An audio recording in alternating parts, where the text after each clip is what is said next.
it cut out. I hope it caught all that. I hope that whole clip didn't get destroyed. But I hope it's there. The kid that was in school, when the teachers would go on milk break, the kid would thwap me in the head with a pencil. And it would sting. I mean, he was hitting me hard, you know.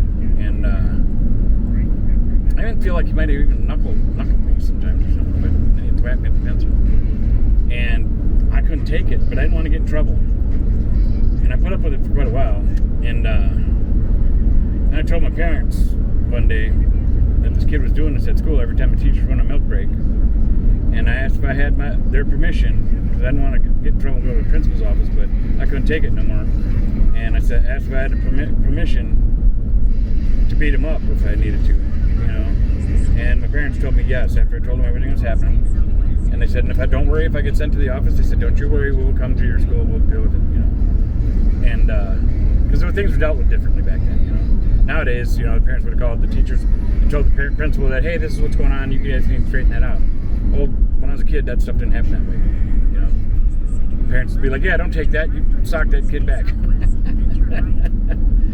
And I think those days were actually better in a way. I mean, I don't promote violence or nothing, but anyway, so once they gave me the go-ahead, I knew I wouldn't get in trouble. Well, I'd get in trouble at school maybe, but I knew my parents had my back.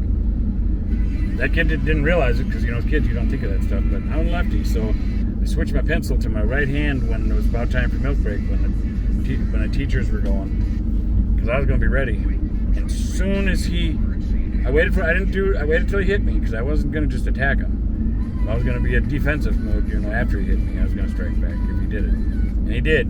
Crack, he hit me in the head with his pencil, and I just turned, and I drilled him so hard right in the side of his temple. Boom, he hit the ground out cold. And you heard my knuckles smack the side of his head, and my knuckles all cracked. It was loud, and he just dropped to the ground. And then I was so mad though from while I was doing that, I didn't even think about, you know, how bad I could have hurt him. You know, he just hit the ground, and I just put my pencil back in the good hand. That's why I switched hands, so I could punch him, and I didn't want to like poke his eye out by accident or something. And anyway, and then I went, and right when I hit him and he dropped, I switched my pencil back, and I went back to doing my schoolwork. All the kids started cheering, yeah, Darren, you know, or whatever. And but I didn't be like, yeah, or nothing like that. I was just quiet, because it wasn't about, you know, a show. You know, it was about not being picked on, you know, or whatever, putting a stop to it. And then he got up, and he was pretty googly-eyed or whatever. And he said, you didn't have to hit me so hard, you know. And I said, then stop slapping me with your pencil, you know. And he never did again, never, ever again. You know, and then after that, all the other kids quit picking on me too. You know, I mean, because I dropped him like a sack of potatoes quick. And anyway, then after that, the toughest kid in the school, because then people looked at me totally different. Then they heard that I had been training in boxing and stuff. You know, that's when I started learning boxing from my dad, my stepdad. And anyway, oh shit! I forgot I was gonna go to the gas station. I'll go in the morning or something. I'm gonna go over there this time instead of being over here tonight.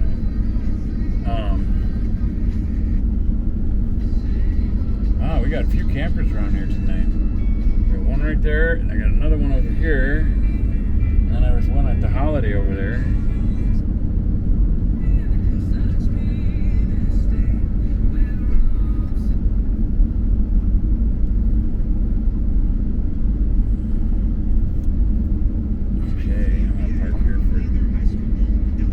See which way the wind's blowing. Yeah, it's coming. I'm good. I'm glad I'm coming over this way. It's a little smarter way for me to park, because my door is on the passenger side and the wind is coming from the driver's side right now. And that's a more solid side that doesn't let air through as much. So this is a good angle for me to park at. Oh, I'm going to turn on my flashlight here and look at my little leveler dealies. That's pretty good. Shut that off. Okay, anyway, so as I go on here, that was one of my school stories.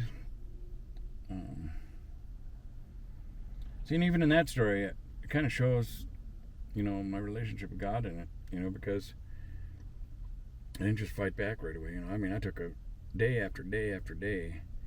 I just kept letting people pick on me, and hoping it would quit, because, I kept thinking, like, New Testament, Jesus, turn the other cheek, walk away. And that's what my whole life has been like that, that's the way I deal with stuff as a peacemaker or whatever, and I don't like fighting for sport or that, when I was in boxing, that was one thing, or when I was in martial arts and stuff. I'll take this hat off. I don't know, maybe, can you see me pretty good? Yeah, I think not too bad. Well, that adds a little light, but I don't know if I should leave that on. What's my voltage at? I could leave it on for a little bit. I don't know, can you see me still pretty good when that's off? Ain't too bad, is it? Still see me, can't you? Anyway, it's hard because I got this little, here, we'll see. The screen is that big a square, so the screen's like that big. So it's a little to look at to see if it looks like I can see my face. Okay, though. Anyway, who knows, maybe you guys don't want to look at my face. Maybe I should block out some more light. Here, I'll give you a close-up. Anyway, so all my life I've been like that, and my mom had a different things hanging on the wall. We had a thing of the 10 Commandments that hung on the wall, and we had the Serenity Prayer was another plaque that we had hanging on the wall, and then, like, my mom's side of the family was always really close. When we get together on Christmas Eve, we used to have about 200 of us every Christmas Eve, and it used to be at my aunt's house. So that house would be full. The basement, the main floor, the upstairs, and we used to put on plays every year. And my aunt would put together a script, and we'd have a different theme play each year. So I played a lot of different roles through the years, and that taught us acting and stuff growing up. And I was nervous when I first started doing plays, because then rehearsal wasn't so bad. Because it was just my aunt and my other cousins and stuff. We're all about the same ages and stuff. We're all kids. But then on come Christmas Eve, when we'd do the play, we'd have a clothesline up with sheets or whatever to make the stage area down in the basement. And a couple of years we had it up on the main floor later on, because they had remodeled their house and had stuff down in the basement where we used to do it or something. I don't know. But anyway, then in the beginning, that was, even though it was my family, all them people watching the play would get me nervous in the beginning, but then I got used to my family, And I played Joseph when we did the story of Jesus when I was little, and my cousin Sandy played Mary, and Jesus was just a little baby doll. He didn't have no speaking roles. And my brother and my cousins, they were the three wise men.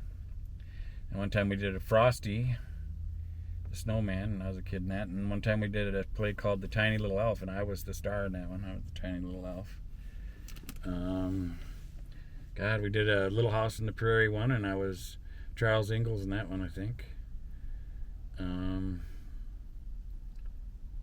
it was a lot of fun. Man, we had a cool family, growing up as a kid. And anyway, I forgot where I was going with that story. Oh, it was revolving around God. So even in those plays, we did religious plays too. And then we did some Santa Christmas Eve, snowman plays, some Santa plays, and stuff. But we did, stuff that had good morals in it too. But like I said, we did the baby Jesus story, and even at my aunt's house there, where we'd get together for Christmas, there'd be pictures of Jesus on the wall there and stuff, or plaques that were, whether it's the 10 Commandments or the Serenity Prayer or different stuff like that, and then it would be the same at my aunt's house or my grandma's house, so it was all around me. My mom's whole side of the family would go to church on Sundays.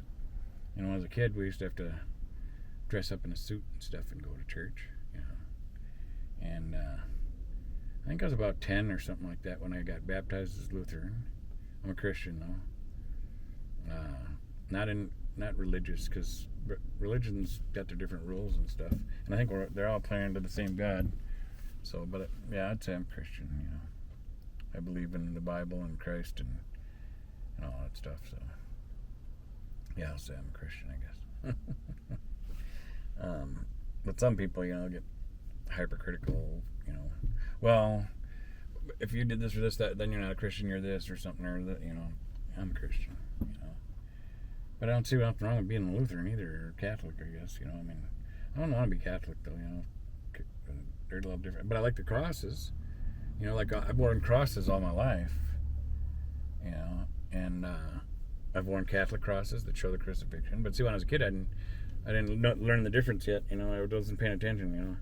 But I like the crosses that have Jesus on it too. And I like different religions like the Lutherans or whatever. That's just a cross, or non-denominational, whatever. So, and I still go to different churches. Now that I'm in town here, I've got my main churches I go to.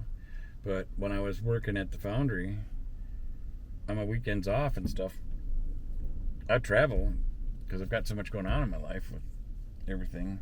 My life took such a change over the last 3 years, and and I was healing from my mom dying and stuff, because I was a mama's boy. It was hard for me, her passing, and we talked about it a lot though, so that helped. My mom used to talk about when someday when she dies and stuff, and so it's not like we discussed it a lot, so that way we wouldn't have nothing left unsaid, that way. It's not like when she passed or that I would have been like, oh, I wish I was closer to my mom, or I wish I would have told her this, or no, we talked about everything, so that was good. But it still was tough. But this transition, I would start going to different churches just to look at them, because even though God's everywhere, something about being in a church as I was growing up, I felt like I was closer to God when I was in a church. Now it's not the case. I feel close to God anywhere. But I still like going to church, because in different churches, just because it's in my blood or my spirit or something, I don't know. And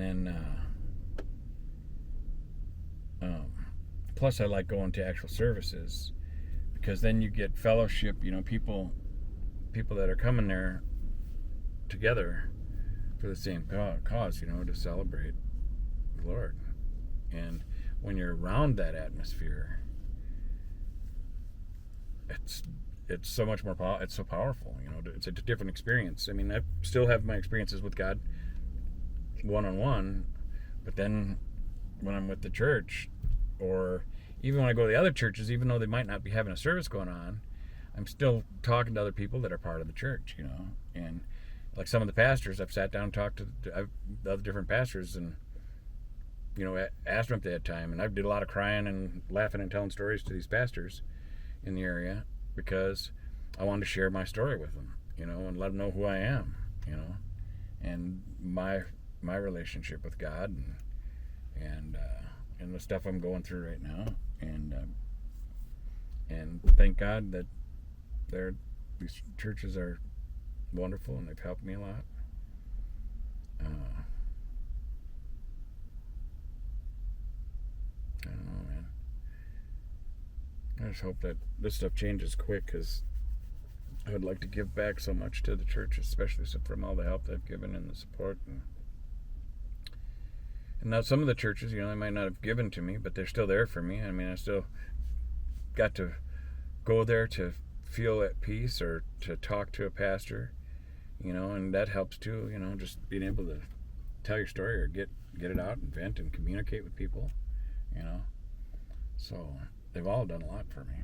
Now some other churches have done more for me, helping me with whether it's, gas cards or a Walmart card. Before I got food assistance, I'd gotten a Walmart card so I could get, some staple stuff that I didn't have. I got some milk and bread and stuff like that. Yeah, this is a really different change, all this stuff. I'm glad this camera hasn't been shutting off on me, because it at least gives me something to work with to keep putting out more videos to keep this channel growing. Because if you don't stay consistent, well, then if you start getting viewers, they're like, well, he puts out a video here, and then he put out 3 of them, and then all of a sudden you don't see nothing for a couple weeks. Then he throws one out here. Well, then there's no structure, no consistency. So I'm trying to stay consistent. I haven't come up with a pattern, yet, or not like I'm not doing a video every day. I'm kind of bouncing a little bit. I might get enough video to make 3 videos, and then I'll set them up. When I finish editing one and upload it, I just upload it public right away. Then the next one I'll schedule it to come on the next day or whatever. So I'm learning how to do that.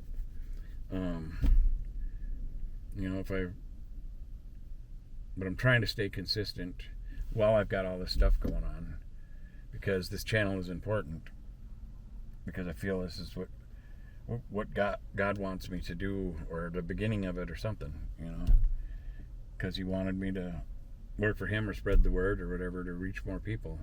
And I do believe that in the future here, I don't know how soon, but he wants me to travel. I want to travel more too, but he wants me to travel, and I know I'm gonna be guided to people in different states and stuff. I know I am. I can feel it, and just interacting with them, and God will send me to who I'm supposed to, whether doesn't even need to be somebody broken down or something, God will send me to who I'm supposed to meet, and the conversation we have is meant to be, even though we haven't had it yet. There's a lot of them ahead of me in my future. I can feel it. And they're not in the state. I mean, there's more in this state too, but I know there's a lot of them in my travels. But right now, I do believe why I'm here. I'm supposed to be here in this town. I believe I'm supposed to do a home base in this area for multiple reasons. I've got family members that might end up needing me in the not so far future, or maybe a little further down the road. And I've always wanted to care for my family members, especially my family members that love and care about me and share caring with me and treat me with respect and stuff. I want to always be there for them or help them. If any of them call me, even though I don't hang out with them. I had my cousin and his wife had a problem with their RV right before the winter came and stuff, and they contacted me on Facebook. I said, sure, I'll swing by, on my I ain't going to come right now. I got this and this to take care of. But then when I'm going from here to there, you guys are along the way. It'll work out fine, And I'll do that for any of them. And if I got the income, well, then it doesn't matter if it's in my line of going, then I'd spend my own money just to go there to help them. But anyway, so I'm supposed to be stationed here.